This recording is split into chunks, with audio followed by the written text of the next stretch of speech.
Ilia Topuria has been making waves lately. Knockout after knockout, fans can't stop talking about him. They're calling him one of the most dangerous finishers in the UFC right now. And honestly, it's hard to argue with that.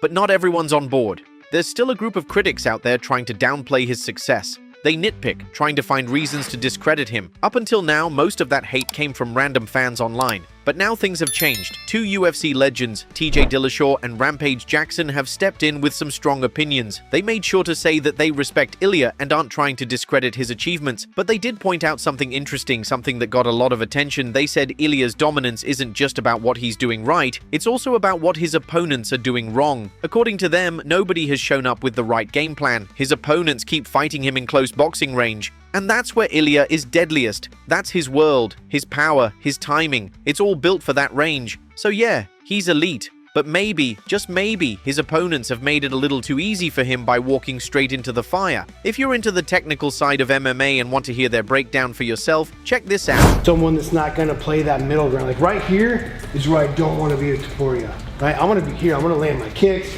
I'm going to be moving. I'm going to fit takedowns, right? Even if he's got good wrestling, I got to be a full round MMA fighter to beat Topuria. I'm not going to beat him right here in this middle ground.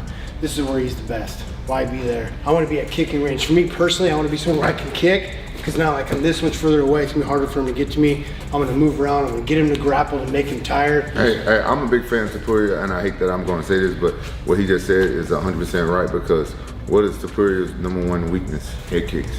He did get kicked upside his head. He gets dropped from that. Yeah. My thing is, if I was fighting a guy like Topuria with really good boxing, I would use the cover roll. Because look, he got a really good jab. I don't know how much he sets the jab up. I would always parry that jab, but then I would cover roll, but there's no secret. And the reason why I do the cover roll, because it sets you up for your counter.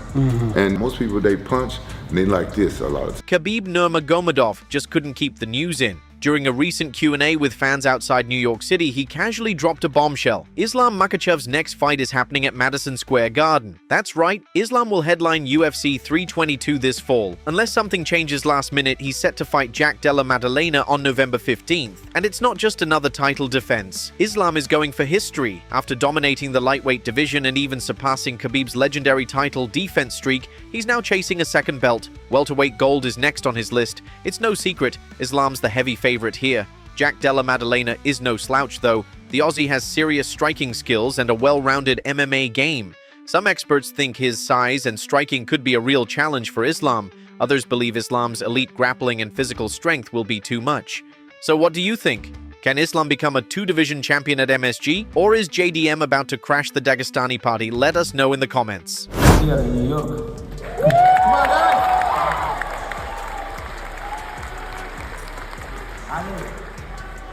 Brother, they promised us. Be quiet, please. I think the manager. He upset because I give information. But this is his deal with UFC. I don't deal with UFC. This is his problem. But we have deal with them. He's gonna fight in Madison Square Garden, and they say yeah. Now, things got a little crazy recently. Islam Makhachev was involved in a street altercation, and it ended with him getting headbutted. Yeah, seriously. This story came out thanks to Islam's close friend, fellow Dagestani fighter Ikram Aliskerov.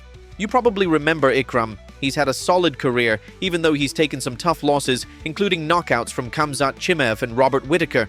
Still, he's a respected fighter, and he's been close with Islam for years. They're both from Makhachkala, Dagestan. In an interview with the Russian outlet Analytics MMA, Ikram explained what happened. It all started after a press conference for the Islam vs. Arman Tsarukyan fight. They ran into a group of people they actually knew, not strangers. Things got tense. A few of the guys seemed off, maybe even drunk. One of them started screaming at Islam, acting completely out of control. Even his own friends looked embarrassed. Islam grabbed the guy by the collar to calm him down, and out of nowhere, the guy headbutted him. Yep, just like that. Luckily, the guy wasn't exactly a powerhouse, so it didn't do much damage. Islam did get hit in the face, but nothing serious. Ikram said, "We took care of it. A couple of slaps, nothing crazy." He also reminded everyone that as fighters, they're responsible not just for themselves, but for their teams and coaches. That's why they didn't let it escalate further. Still, it's wild how fast things can get out of hand, even outside the cage. Now let's talk about the fire between Khamzat Chimaev and Dricus du Plessis. Things are getting really personal now. It all started when Khamzat was doing an interview. Out of nowhere, he exploded with rage. Why? Because Dricus mocked the scar on his lip, a scar Khamzat's had since childhood. That hit a nerve. Khamzat didn't hold anything back. He called out DDP for crossing the line and swore he's going to hurt him badly when they finally meet in the octagon. He said, and I quote, "I understand this is a fighting sport. We punch each other in the face and bleed inside the cage. So talking is not crazy. But there must be some professionalism. You talk too much, some bad stuff is going to happen. Some very bad stuff. Somebody might die, you know." That's heavy, and that's real. The tension just exploded. What was already an insane matchup is now something even more intense. These guys aren't just fighting, they want to destroy each other. And of course, du Plessis didn't back down. He responded quickly to Khamzat's threats. The South African made it crystal clear he's not afraid. He's ready to fight to the last second. He said he's walking out of that octagon with the belt, no matter what. Most analysts agree this is going to be a war. They believe if du Plessis can survive the first 2 rounds, he'll start to take control. They say the longer the fight goes, the more it'll favor him. But what if Khamzat surprises everyone? What if his cardio and endurance, sharpened by those brutal training sessions at the training lab, hold up strong? Could he dominate from start to finish? Or will DDP show once again why he's the champ? Let us know what you think. Now here's what Dricus had to say. When the night comes, it's not about teaching him a lesson. Wherever this fight is, win or die trying, it's about proving once again that I will be the greatest of all time. And doing whatever I have to prove that. You're only as good as your opponent lets you. And I won't let you look good. I can let you look good, but I can't let you win, unfortunately. Are you worried he pulls up? He doesn't have the greatest record. Well, those are the kind of forces that doesn't bother me, because I try not to be concerned about things that I have no control over. The UFC always finds a plan. Believe me, I'm going to defend it. I'm going to defend it. There's no way. I'm not leaving without my belt. There's no way. The belt doesn't define me. My performance defines me. And unfortunately, for me to be defined, this is the persona. This sport isn't just about skill. It's about pride, heart, and sometimes deep personal grudges. Whether it's Topuria's rising dominance, Islam chasing greatness, or Khamzat and Dricus going to war, every fighter is writing their legacy one moment at a time.